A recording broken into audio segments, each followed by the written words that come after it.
तर नियोजन आल्यावर बघितलंय, आता सर्व तयारी तुमची चालूच आहे. तर हे मैदान जे आहे त्या मैदानाबद्दल तुम्ही काय बोलू शकता? आपलं हे मैदान यावर्षी 4थं वर्षाचं मैदान आहे. दरवर्षी ज्याप्रमाणे असतं तेवढं ठेवलं आहे. फक्त रोपण ही एक साईडला असते, त्यामुळे स्टेज उलट बाजूला घेतलेले आहे मी. आणि हे मैदान आहे साधारण 13-14 सेकंदात, 15 सेकंद एवढ्या दरम्यान ते व्हायला पाहिजे, असं आमचं बजेट आहे. तर नमस्कार मित्रांनो, मी ओमकार शिगवण. मी सध्या आहे केरशद गावामध्ये. तर इथे सर्वात मोठी स्पर्धा आहे आणि त्या स्पर्धेचं आयोजन होणार आहे. चिपळूण तालुक्यातील सर्वात मोठी स्पर्धा आहे. तर आयोजकांशी थोडा मी संवाद साधणार आहे. तर आपण बोलूया आयोजकांशी. तर ही स्पर्धा आहे आणि सर्वात मोठी स्पर्धा आहे. तर या स्पर्धेचं नियोजन कसं काय? नियोजनाबद्दल काय बोलू शकता तुम्ही? आमचं नियोजन म्हणजे हे आता विक्रांत प्रतिष्ठान जे आमचं मंडळ आहे ह्याला पूर्णतः 4 वर्ष झाले. हे 4थं वर्ष आहे. आणि हे विक्रांत प्रतिष्ठान नागेशशेठ सालवी, भाऊ विक्रांत घाग ह्यांच्या मार्गदर्शनाखाली हे मैदान चालतं. आज 4थ्या वर्षी आम्ही बाईक स्पर्धेला ठेवल्या होत्या, परंतु शेतकऱ्यांच्या म्हणण्यानुसार की शेतकऱ्यांना पुढचा जो भूर्दंड आहे तो सहन होत नाही किंवा तो सोसावा लागतो, म्हणून आम्ही ते बाईक कॅन्सल करून आम्ही 6 ट्रॅक्टर, पॉवर टेल हे आपले कटर मशीन आणि घास कटर ह्या अशा पद्धतीनं बक्षिसं अशी 15 ठेवलेली आहेत. असं आमचं ह्या मंडळाचं नियोजन आहे. हे मैदान जे आमचं आहे यावर्षी थोडं नियोजन आम्ही बदलून ते साधारण 18-20 सेकंदामध्ये जेवढी जोडी येईल अशा पद्धतीचं आम्ही बनवलेलं आहे. त्या ठिकाणी इथे ज्या गावठी जोड्या आहेत, घाटी जोड्या आहेत, ह्यांना आत्ताच आणि आमच्या मंडळाच्या सदस्यांनी म्हटल्याप्रमाणे 15-15 बक्षिसं आमचे आहेत. ज्या सुरुवातीलाच आम्ही मोटारसायकल डिक्लेअर केलेल्या होत्या, दोन्ही 1 नंबर, दोन्ही गावठी आणि घाटी जोडीसाठी. पण त्यानंतर आमचा विषय लक्षात आल्यानंतर आम्ही म्हटलं शेतकऱ्यांसाठी जर आपण एवढी स्पर्धा ठेवतोय तर शेतकऱ्यांच्या उपयोगाला काय येईल, मग ते उपयोगाला येणाऱ्या वस्तू काय असतील, असा आम्ही सार्वजनिक सगळ्यांनी विचार करून मग ट्रॅक्टर, पॉवर टिलर जो डिझेलचा असावा 1-1 नंबरला, गावठी आणि घाटीला.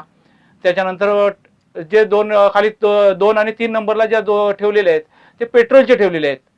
त्याच्या खाली मग पुन्हा ग्रास कटर आहे. अशा पद्धतीची थोडी मग बाकी रोख रक्कम आणि शील्ड अशा प्रकारची ती 15 बक्षीस आम्ही ठेवलेली आहेत. याच्यातून एकच फायदा एवढा शेतकऱ्यांसाठी आहे की शेतीसाठी काहीतरी उपयोगाचा वस्तू असावी. दरवर्षी कसं होतं, आम्ही ढाल देतोय, पैसे देतोय, पण त्याचा उपयोग काय तेवढ्या पुरेसाच होतो. शेतीसाठी काहीतरी कुठल्या तरी मैदानातून आम्ही काहीतरी आणलेलं आहे, ह्याचा एक त्यांना समाधान वाटेल अशा पद्धतीचं नियोजन आम्ही यावर्षी केलेलं आहे. तर एवढं मोठं नियोजन आणि स्पर्धक सुद्धा लांबून लांबून येतील. तर तुम्ही किती जोड्या घेणार आहात, काय सांगू शकता तुम्ही? कमीत कमी गेल्या वर्षी आपल्याकडे 188 जोड्यांची नोंद झाली होती. ह्या वर्षी थोडंसं मोठं नियोजन असल्यामुळे आमची अपेक्षा 200 जोड्यांची आहे. 200 जोड्यांवरती आम्ही ब्लॉक करणार आहोत मैदान. त्याच्यापेक्षा जास्त आपल्याला घ्यायची इच्छा नाही आहे, कारण का सकाळी लवकर मैदान चालू करून संध्याकाळी टायमात आपल्याला मैदान आटपावायचं आहे.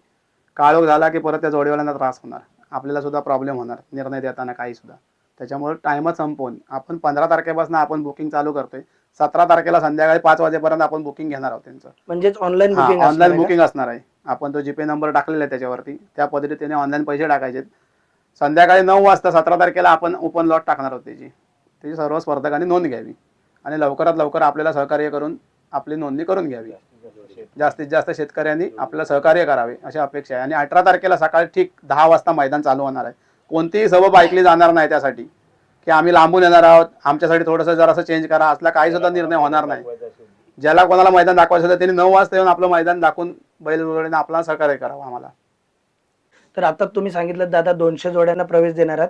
तर त्या जोड्यांचा पळण्याचा स्वरूप कसं असेल? ते जे लॉट्स प्रमाणे नंबर पडतील त्या नंबराप्रमाणे जोडे पळवले जाईल. त्या नंबरातला कोणी जोडीवाला जर का अवेलेबल नसेल तर ती जोडी आम्ही बाद करण्यात येईल. त्याला कुठल्याही प्रकारचा चान्स देता येणार नाही असा मंडळाने निर्णय घेतलेला आहे. त्यामुळे सर्व जोडीवाल्यांनी जो नंबर दिलेला आहे त्या नंबराप्रमाणे पळायची आपली तयारी ठेवायची, नाहीतर ती अन्यथा जोडी बाद करण्यात येईल. तर 2026 मध्ये चिपळूण तालुक्यातील ही मोठी स्पर्धाच असेल आणि बक्षिसं सुद्धा खूप मोठी आहेत आणि त्या बक्षिसामधून शेतकऱ्यांना सुद्धा फायदा आहे. तर पुढच्या वर्षी म्हणजे 2027 साठी नियोजन काय असेल तुमचं? पुढच्या वर्षी 2027चं जे मैदान होईल ते सर्वांपेक्षा अलगच असेल. जेणेकरून आता जी बक्षिसं लावलेली आहेत त्याच्यापेक्षा मोठ्या प्रमाणात जी बक्षिसं देऊ आपण, ते 15च्या 15 शेती उपयोगी ज्या काही वस्तू असतील त्या आपण 100% देण्याचा प्रयत्न करू. आणि ह्याच्या मागणी ठेवण्याचा एकच उद्देश आहे की शेतकऱ्यांनी जे आपण जे बक्षिसं घेतो त्याचा काहीतरी वापर चांगला झाला पाहिजे, की जेणेकरून त्याची शेती आपली वाढली पाहिजे इकडच्या कोकणातली. त्याच्यासाठी आपण बक्षिसं ठेवलेली आहेत. आणि दरवर्षीप्रमाणे मैदानाचं स्वरूप यंदाचा खूप आपण बदल केलेला आहे. जे आपल्याकडे रोपण्याचा जो विषय होता तो आपण सध्या तरी 100% आमच्या प्रयत्नातून ते कॅन्सल झालेला आहे. त्यामुळे सर्व शेतकऱ्यांनी त्याचं नियोजन बघून त्याचा विचार करावा आणि जास्तीत जास्त नोंदणी करावी आपल्यासाठी. तर सध्या आपण बघतोय सोशल मीडियाच्या मार्फत घाटावरती मोठमोठ्या स्पर्धा होतात, तिथे मोठमोठे बैल असतात आणि आणि आपण सुद्धा आता कोकणात नांगरणी स्पर्धेचं नियोजन करतोय. तर हा आपल्या नांगरणी स्पर्धेला कुठेतरी प्लॅटफॉर्म भेटेल का? तुमचं काय मत आहे त्याबद्दल? आमच्या मंडळाच्या वतीने तर आम्ही तो प्रयत्न करतोय की शेतकऱ्यांसाठी कुठेतरी फायदा झाला पाहिजे. आजपर्यंतची परिस्थिती अशी, ते 8-10 वर्षापूर्वीची परिस्थिती अशी होती की शेतकऱ्यांची शेती सोडलीच होती आणि वाड्यात एकही जनावर कोणाच्या दिसत नव्हतं. पण ह्या कोकणामध्ये आपल्या जेव्हा स्पर्धा चालू झाल्या, त्या स्पर्धा चालू झाल्यानंतर त्या गावात झाली, माझ्या गावात का नसावी, त्या गावात का नसावी, अशा प्रकारे मंडळं स्थापन झाली. आणि मंडळांच्या माध्यमातून स्पर्धा जेव्हा आम्ही ह्या 5-6 वर्षामध्ये जेव्हा जास्त घ्यायला लागलो, त्याच्यामध्ये बक्षिसं जास्त ठेवायला लागलो, स्पर्धक जास्त यायला लागले. आणि मग ते यायला लागल्यामुळं शेतकऱ्यामध्ये उत्साह निर्माण झाला की आज जर प्रत्येकाच्या वाडीमध्ये गेलो की किमान 3-4 जोड्या तरी प्रत्येकाच्या वाडीमध्ये दिसायला लागल्यात. आणि त्या जोड्या असल्यामुळं आज स्पर्धेला मार्केट यायला लागलं. आणि ते मार्केट असं यायला लागले की घाटावर ज्या आपल्या बैलगाड्यांच्या ज्या स्पर्धा होतात आणि त्याच्यामध्ये नंबरात बसलेली जोडी असते, तिला मग आज 1 लाखाची जोडी असेल तर तिला 5 लाख सुद्धा मिळून जातात, 2 लाख मिळून जातात. अशा प्रकारचे चढाओढ पैशांची जी चालते, तशा पद्धतीचं हे कोकणात सुद्धा आता नांगरणी स्पर्धेमध्ये ज्या स्पर्धेमध्ये नंबरात जोड्या ज्या बसतात, त्या नंबरात जोड्या बसणाऱ्या असतात. त्याच्यामध्ये मग एखादा शेतकरी म्हणतो चल माझी पण जोडी काढायची, मग समोरचा एखादा म्हणतो चल ही मला दे, मग त्याचे पण जे पैसे जे वाढतात, त्याची समजा 10,000ची जोडी असेल तर ती 20,000 जाते, 50,000 जाते. अशा प्रकारचे पण स्पर्धक त्याच्यातून तयार होत आहेत. म्हणजे जनावरं विकली जातात, जनावरं आणली जात आहेत, जनावरं पाळली जात आहेत. आणि अशा प्रकारचे वेगवेगळ्या प्रकार त्याच्यामध्ये घडत असल्यामुळे एक शेतकऱ्यांचा चांगल्या प्रकारचा फायदा आहे. आणि इथून पुढे सुद्धा जेव्हा ह्या स्पर्धा अशा वाढत जातील तेव्हा शेतकऱ्यांचा कुठेतरी विकासाचं माध्यम एक चालू होणार आहे. जरी अगदी शेती कमी प्रमाणात जरी असली तरी ही जनावरं पाळण्याची वृत्ती ही जास्त वाढत निघालेली आहे. कारण प्रत्येकाच्या वाड्यात जर बघितलं तर माझी सुद्धा कुवत नसताना सुद्धा मी आज 3 बैल पोसतोय.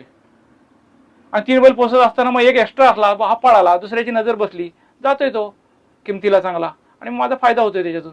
अशा प्रकारे शेतकऱ्यांची वृत्ती ही तयार होते त्याच्यातून. आणि तशीच तयार ती जास्त दिवसेंदिवस वाढत जाईल असा आत्मविश्वास आम्हाला वाटलेला आहे. नक्कीच. सर्व प्रेक्षकांना आमच्या विक्रांत प्रतिष्ठानकडून एकच विनंती आहे की आता हे जी आमची बाईट घेतली, आमचा मित्र शिगवन, त्याचा उर्फ टॅटू आम्ही बोलतो प्रेमाने त्याला, तर त्याच्या चॅनलला लाईक आणि सबस्क्राईब करा आणि जास्तीत जास्त त्याला सहकार्य करा. त्याच्यासाठी जे काही योगदान लागेल ते सर्वस्वीपणे आम्ही असा शब्द देतो की आमच्या विक्रांत प्रतिष्ठानकडून त्याला जी काही मदत लागेल ते आम्ही 100% त्याला द्यायची तयारी ठेवतो. तर स्पर्धेचं नियोजन जोरात चाललंय आणि येत्या 18 जुलैला स्पर्धा असणार आहे. तर सर्वात मोठी स्पर्धा आणि या स्पर्धेत सहभागी व्हा नक्कीच. आणि खूप सुंदर असं नियोजन आहे आणि मैदानसुद्धा आता तयार होतं आहे. तर आपल्या स्पर्धेचं लोकेशन असं असणार आहे, इथेच टोल नाका आहे आणि इथे शेजारी हॉटेल सोनाली, त्याच्या साईडलाच बरोबर स्पर्धेचं ठिकाण असणार आहे. म्हणजेच मुंबई गोवा हायवे लगतच आहे. तर तुम्हीसुद्धा या स्पर्धेला नक्कीच. आणि हे हॉटेल आहेत त्या शेजारीच स्पर्धा असणार आहेत.